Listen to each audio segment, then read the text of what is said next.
High বন্ধুরা, আমি আজকে তোমাদেরকে করে দেখাবো পনির মশলা, যেরকম আমরা বাইরে খাই সেরকম। তার জন্য আমি এখানে পনিরগুলোকে এক সাইজের করে কেটে নিয়েছি। এবার আমি সাদা তেলে পনিরগুলোকে লাল লাল করে ভেজে নেব।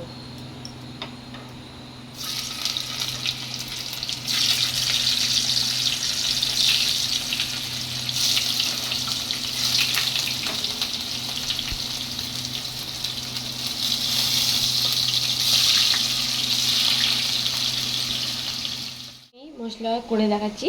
এখানে আমি একটা বড় সাইজের পেঁয়াজ, একটা ছোট সাইজের পেঁয়াজ নিয়েছি। এটা আমি মিক্সিতে দিয়ে পেস্ট করে নেব। আর এখানে নিয়ে নিয়েছি বড় একটা টমেটো।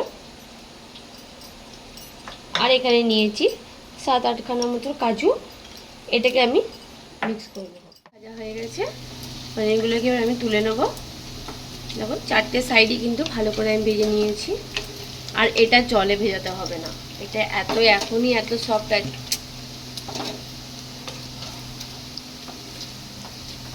চারটে সাইডই কিন্তু সেম সেম ভাজা হয়ে গেছে। এবার আমি পনিরগুলোকে তুলে নেব।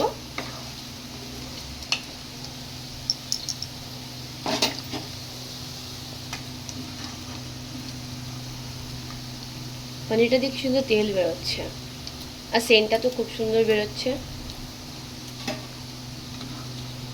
পনির ভাজার সময় বোঝা যায় যে পনিরটা কত ভালো, আর নালে কিন্তু পনিরটা ভেঙে ভেঙে যায়।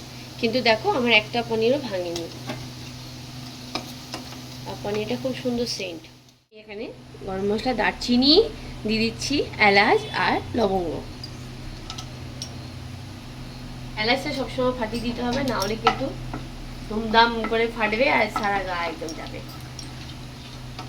এলাচটা খুব সুন্দর গলা,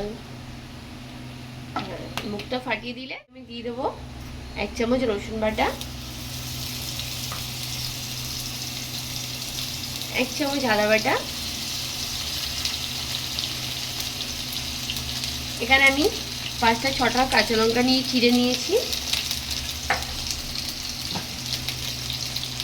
আর এখানে যে মশলাটা করেছি, কাজু, টমেটো, পেঁয়াজটা, ওটা দিয়ে দিচ্ছি। এবার এটাকে ভালো করে আমি ভেজে নেবো মশলাটা। তার মধ্যে দিয়ে দেবো নুন।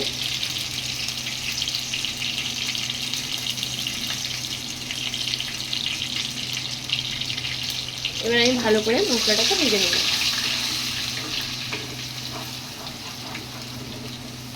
মশলাটাই যা সেন্ট বেরোচ্ছে,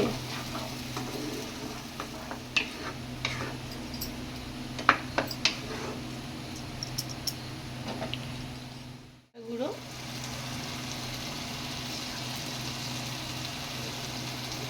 1 চামচ ধনের গুঁড়ো,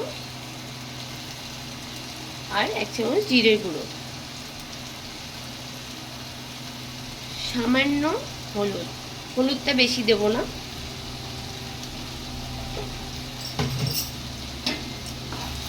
এই সব দিয়ে এবার আমি এটাকে ভালো করে কষিয়ে নেব।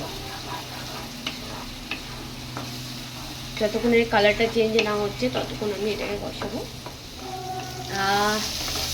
সেন্ট বেরোচ্ছে।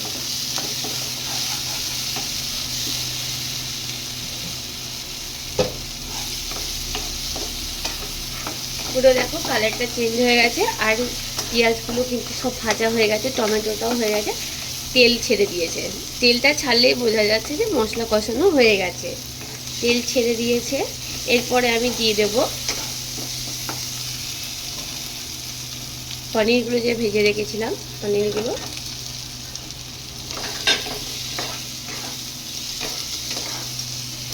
পনিরগুলো দিয়ে ভালো করে আমি আরেকটু নাড়াচাড়া দিয়ে নেবো। হয়ে গেছে। এবার আমি এটার মধ্যে অল্প একটু জল দেবো।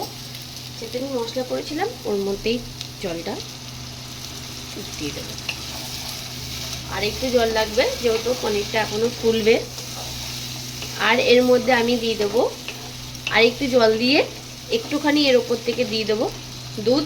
সেইটা তোমরা যে কোনো দুধ দিতে পারো, অসুবিধা নেই।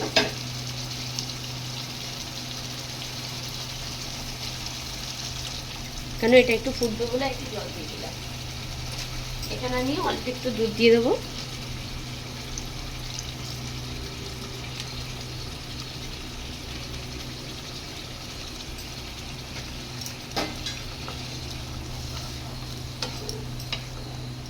দুধটা দেওয়াতে দেখো কত সুন্দর কালারটা চলে এসছে। এর উপর থেকে আমি দেবো, আমি এখানে কুচিয়ে রেখে দিয়েছি কাজু বাদাম। কাজু বাদাম তো ওতেও দিয়েছি আমি মশলাতে, এটা আমি আবার দিয়ে দিচ্ছি, এটা ওপর দিয়ে দিয়ে দেবো কাজু আর কিশমিশ।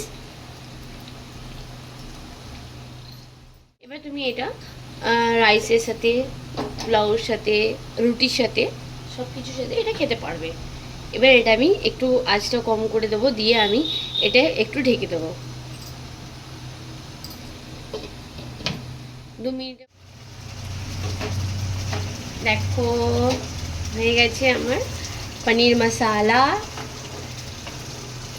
যেরকম আমরা রেস্টুরেন্টে খাই সেম ওরকমই হয়েছে।